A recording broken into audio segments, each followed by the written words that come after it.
চাঁদে চাঁদের করুণা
তাহলে কিন্তু হরিনাম যজ্ঞ জগতে আসতো না। আমার নিতাই চাঁদ কৃপা করে ওই হরিনামটা নিয়ে এসে জীবের দ্বারে দ্বারে বিলিয়ে দিয়েছিলেন বলে এই হরিনাম যজ্ঞ আজকে জগতে হচ্ছে। বাবা হরিনাম যজ্ঞ একটা যজ্ঞ করতে গেলে যেমন ধরুন লক্ষ্মী পূজা, কালী পূজা, দুর্গা পূজা, পূজার মধ্যে তো যজ্ঞ হয়। যজ্ঞ তো হয় যেমন শ্রীমদ ভাগবত গীতা যজ্ঞ। যজ্ঞের মধ্যে কি হয়, কিসের প্রয়োজন হয়? যজ্ঞ একটু ভালো করে মন দিয়ে শুনবেন। যজ্ঞ করতে গেলে যজ্ঞের জন্য সর্বপ্রথম একটা যজ্ঞের স্থান, ওটা যে জায়গায় যজ্ঞ হবে সেই যজ্ঞের জায়গাটার প্রয়োজন। তারপর যজ্ঞের কাষ্ঠ, যজ্ঞের অগ্নি, যজ্ঞের বীজ প্রয়োজন হয় তো। কিন্তু হরিনাম যজ্ঞে সবকিছু আছে কিন্তু দেখা যায় না। যেমন ভাবে কি আজ মহাজন বললেন কোথায় কি আছে, শ্রীবাসালয়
শিবাশালী নষ্টগণ প্রেমামৃত সিঞ্চয়ী ভক্তি অগ্নি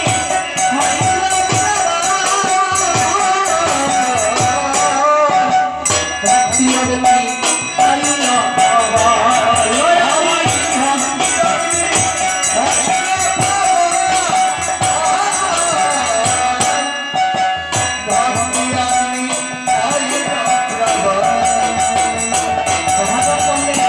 শ্রীবাস আলোর যজ্ঞ স্থান।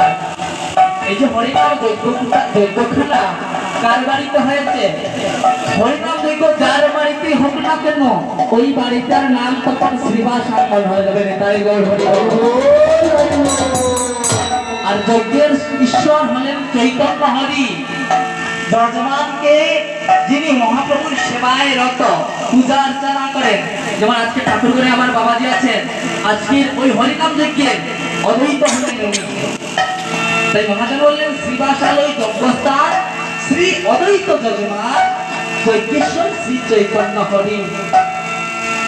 আবার শ্রীবাস আদি কাষ্টগণ অর্থাৎ ওই যজ্ঞের যে কাঠ, যজ্ঞের কাঠ হচ্ছে শ্রীবাস প্রেমকৃত সিঞ্চন। শ্রীবাস একা নয়, আজকে হরিনাম যজ্ঞে যারা এসেছেন বৈষ্ণব মহন্তগণ